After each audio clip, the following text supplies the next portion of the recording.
Is this the weirdest, but also most underrated Michter's product? Hey everybody, welcome back to another episode of the Bourbon Hutch. Thanks so much for joining me on this journey through the world of whiskey. So, today we're doing a review of a bottle that I have never owned before, or even really seen before until now. I recently made a trip down to Michter's distillery and was lucky enough to be there when they did sort of a limited release of Shenk's, their 2023 expression. So this is a little bit out of date. I'm doing this a couple months, probably 8 or 9 months later than they released it. But hey, that's when I got it and wanted to dive in because it's one I've never had before.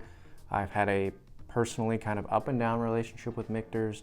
Don't really love any of their regular lineup for around 45 bucks. I think they're all solid, but not great. Then I had Michter's 10 Rye, and oh my gosh, it's one of the best things I've ever tasted. So more limited premium product here might be right up my alley. The story with Shenk's, as far as I understand it, is that it's a sour mash product. So that means two things. One, it can't be called a bourbon or a rye, but it's probably a blend of both. The Michter's Sour Mash standard release is actually one of my favorites among the lineup. I actually do really enjoy that one. And rumor has it that it's about 45% bourbon, 45% rye, but it's not disclosed. So the other thing it means is we don't really know what's in this whiskey. But one thing we do know is that this particular expression of Shenk's does add in one new element, which is malted rye in the mash bill. So we'll see how that adds complexity or depth or interesting flavors to this particular whiskey. So in terms of proof, it is 91.2 proof, so pretty low proof like a lot of other Michter's products. My understanding of the Shenk's expression, kind of a twin brother to the Bomberger's expression, is that this is kind of more experimental for Michter's. They try a lot of different things here. So the sour mash, I'm excited to dive in and taste it. MSRP on this guy is $110, so it is more in that premium category, and it is a limited release, pretty difficult to find. Just a personal interesting note is, so apparently the story, the name Shenk's, comes from Michael Shenk, who is really the historical founder of what would become Michter's distillery back in 1753 or something like that. He started producing whiskey in what is now Schaefferstown, Pennsylvania, which is actually like 30 minutes from where I grew up. And right in the neighborhood where I grew up is Valley Forge. And apparently legend has it that General George Washington visited Michael Shenk and got some of his whiskey for his men while they camped at Valley Forge. So just kind of a fun personal history note there. So that has nothing to do with whether or not the whiskey's any good. Let's just dive in and see how it tastes, noses, if it's worth that kind of premium price. Yeah, the nose is a lot like the sour mash regular expression, just more pungent and more in your face. Heck of a lot of good butterscotch and toffee. Toffee's a note I don't get on a lot of whiskeys, but I definitely get it here. And then there's something ultra sweet, like cherry lollipop, even bubble gum. Very sweet expression. That could be the malted rye factoring in. Maybe a touch of citrus with it as well, like an orange citrus. A little bit of oak and spice. And then a really interesting rye kick. Not quite on par with the Michter's 10 Rye. Not at all like that, but just a hint of something, lemongrass, something like that, that's bringing a little bit rye presence to it. And then a little bit of mint as well. Okay, so very interesting. I think the sour mash just fascinates me because it's got those rye characteristics and then it's got some bourbon characteristics, and they kind of all vie for your attention, and it's just kind of makes for a really fascinating nose. All right, let's dive in on the palate. Cheers.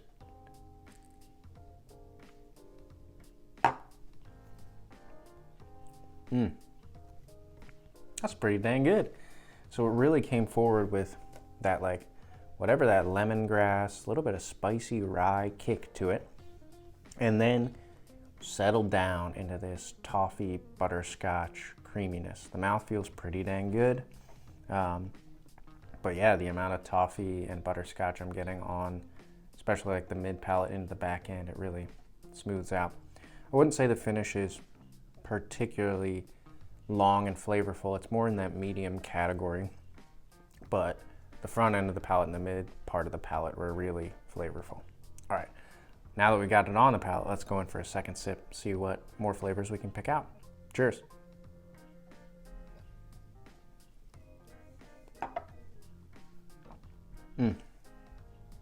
Yeah, it's interesting because it's like a freshness.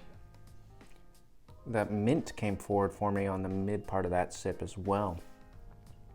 And it's still sticking around a little bit with a minty freshness. But then it adds in that toffee and butterscotch of those like smoother, a little bit richer, darker notes of a bourbon. And it's kind of mix and matching itself, you know? It's very interesting, really, really flavorful. I personally like it quite a bit, but here's my caveat. I could see a lot of people not loving this. I could see a lot of people feeling like this is self-contradictory, or just maybe it's not hitting them, you know? So I think it's personally very fun and very interesting and flavorful. I love the regular sour mash expression among their lineup. I really like that. I do. So this is hitting the spot for me, but it's got a lot of interesting, distinct notes that if they're not up your alley, they might not seem to fit together. Like you've got the rye, mintiness. Ooh, even as I'm sitting here, you get a little bit of like a chocolate maltedness too, from that, maybe from that malted rye. And then you got the toffee butterscotch really coming in, maybe even a touch of bubble gum. It's kind of all over the place, but I'm enjoying it. All right, let's go in for the third sip. We'll really focus on the finish and then talk about the overall experience. Cheers.